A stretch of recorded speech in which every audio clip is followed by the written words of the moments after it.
Yes, the NK. Hello. And today, I got Max. So now we can review the DC universe as well. Which means we're gonna go into this whole big fucking treasure trove of Batman movies that we have been wanting to watch for a long time. Yep. Some that we love, some that we're indifferent to. Some that we just absolutely hate, like Batman and Robin. Anyway, we watched one last night, which on the surface seems like one that we would actually enjoy because it's based on a game that we enjoy. It is Injustice. Until you realize how different from the game it is. It's one of those adaptations that changes way too much for its own detriment. Like, the stuff that it changes doesn't really make it better. If anything, it serves to make the story more confusing and just less focused. So, I have experience in the game category. So, let me tell you the plot of the general kind of summary of the game. So, it takes place in an alternate universe where Lois Lane gets killed by Superman because he's got fear toxin inside him from the Joker, who is voiced by Richard Epcar, I do believe. Superman kills Lois Lane by thinking she's Doomsday because of the fear toxin mixed with kryptonite. The whole game happens. Batman and Superman fight. Batman wins, obviously. He gets put in the Red Sun prison. In Justice 2, he gets busted out of the Red Sun prison to essentially fight Brainiac. Batman and Superman fight, and basically Batman wins. Supposedly, we don't know. And boom, give us Injustice 3, please. But we watched the movie last night, and there are considerable differences. A lot of differences. Like, for starters, Richard Epcar does not voice the Joker. In fact, I don't know who voices the Joker, but it's fucking terrible. I looked into it last night after we watched it. The person who voices the Joker in this movie is someone named Kevin Pollak, I think his name was. Holy shit. I thought I'd try a game on easy mode for once, and it was as easy as beating a puppy to death with a kitten! Probably one of the worst voiced Jokers in the history of Jokers. Yeah. I can't even pinpoint exactly how terrible it is, but his performance doesn't... Oh my god, it does not sound like a Joker performance. It's not even that it's a bad Joker performance to me. It's just a bad performance in general. If you put this voice on another character, it would be just as bad. Like, if not even worse. Like, how do you come up with a voice like that? Could have just used your normal voice. Like, if you really wanted to. See, I don't try to sound like the Joker because I love the character so much and I respect the character as a comic book villain. Like, I can do the voice, like, Harley, but I don't try because I feel like that would be disrespectful to the comic book character. Not to mention, you never want to, like, upstage the OGs. Like Mark Hamill. And, Heath Ledger. Exactly. But we are open to other interpretations of the Joker. That's just not this one. Yeah. I'm sorry. I mean, let's say, it's not that we don't like different interpretations of the Joker. I love John DiMaggio in Under the Red Hood. I also love Alan Tudyk in Harley Quinn. Yeah. It's not that Where's my electric car, Bruce? It's not that we don't like new Joker voices. Some of them can be good.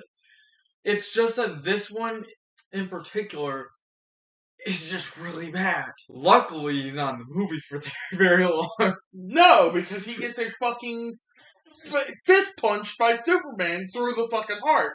Yeah. Because, again, the Lois Lane incident. Ironically, the part where Superman punches a hole through the Joker is the most comic accurate, I believe. is not only the most comic accurate, but he's the most game accurate. Because even though the game doesn't show him doing it, I do believe it's implied that Joker fucking dies. What else? Oh yeah, the Flash dies early in this movie, and if you know anything about the Injustice games, you know the Flash actually survives throughout the Injustice games. In fact, helps the regime, and then ends up going to the Insurgency afterwards to help the Insurgency defeat Superman. Not once, but twice, might I add. It's also worth noting that this movie also brings in characters that were never in the Injustice universe, as far as I'm aware. Like, they bring in Plastic Man for whatever reason. Plastic Man is in the comics. Oh, okay. He is in the Injustice comics.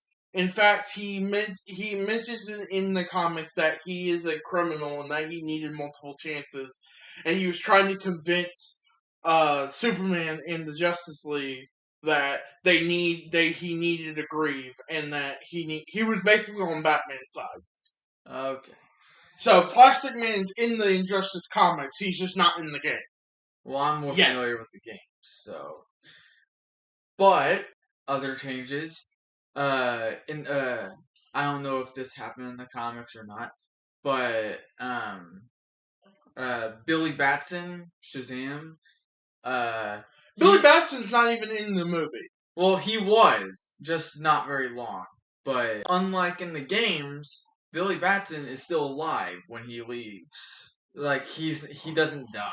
In the comics and games, he does. He gets laser fucking brain surgery by Superman. He survives.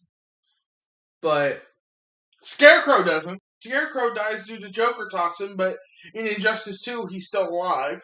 But those are just character changes for the most part. As for the story, this is where most of the changes come from. Because the story is almost completely different, minus the beginning. In the end, where they build the Red Sun prison to put in Superman. The only things that are like the games are the literal bookends of this movie. Everything else is different. And there's no chance for a sequel. I don't think. Hopefully there is, but, I don't see a movie sequel happening. I honestly don't want there to be a sequel, because that means more Kevin Pollak as Joker. Oh, God. I just realized that. Never mind. Don't make the sequel. Don't make the fucking sequel. Abort. Self-destruct. Anyway. The story, minus the beginning and end, is almost completely different. And I'm not 100% confident that a lot of those changes were for the better. I wouldn't say all those changes were for the better.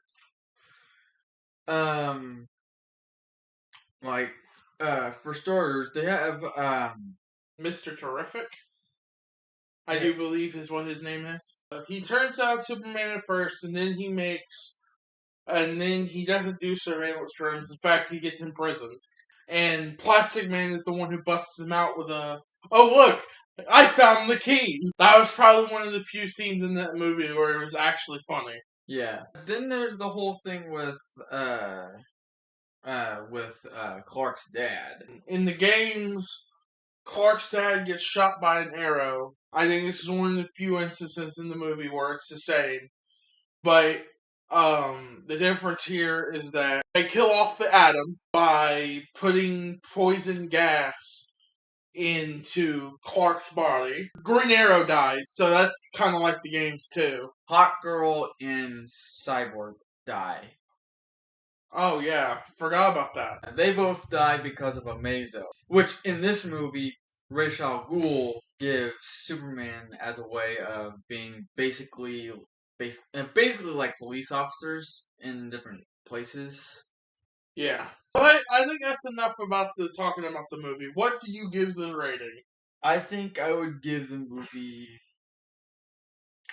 I want to say a 4 out of 10. I'd say a 4.5. Because it's like, the movie's not absolutely god-awful. No, there's some redeeming qualities. It's like, yeah, there's some redeeming qualities. the animation quality is quite good. Yep. The voice acting is really good for the most part. Except for Kevin Pollak. Yeah. Please don't come back. I like the fact that they didn't really hold back on like showing like blood and violence in this movie. I'm pretty sure that Injustice, the games, are rated T for teen. The movie, on the other hand, is rated R, which means they can get away with a lot more shit. It was directed by Matt Peters. A decent attempt. Like I said, there are redeeming qualities. Like he said, the rated R. They can get away with a lot more. And there are some things from this movie that they do take from the game. They don't really take so much from the comic book. They take from the game. Here's the thing. There are redeeming qualities. This movie isn't Terrible. it's not an absolute steaming pile of shit. Of dog shit. But if you're going to make an adaptation of a story, stick to one story. Was it if you're going to adapt a story, actually adapt the story. Keep it to one thing. Either keep it to the comic book or keep it to the game. Don't keep it to mix and match. Once you start mixing it, it's when it starts getting confusing. Like, if you're going to pick a source, pick a fucking source and stick to that. Exactly. And with that, that's going to be today's video. If you like what you watch, please subscribe, like, and follow. What is this, TikTok? As always, check out his channel, the NK. He's at 1.32k subscribers. And climbing. Let's go.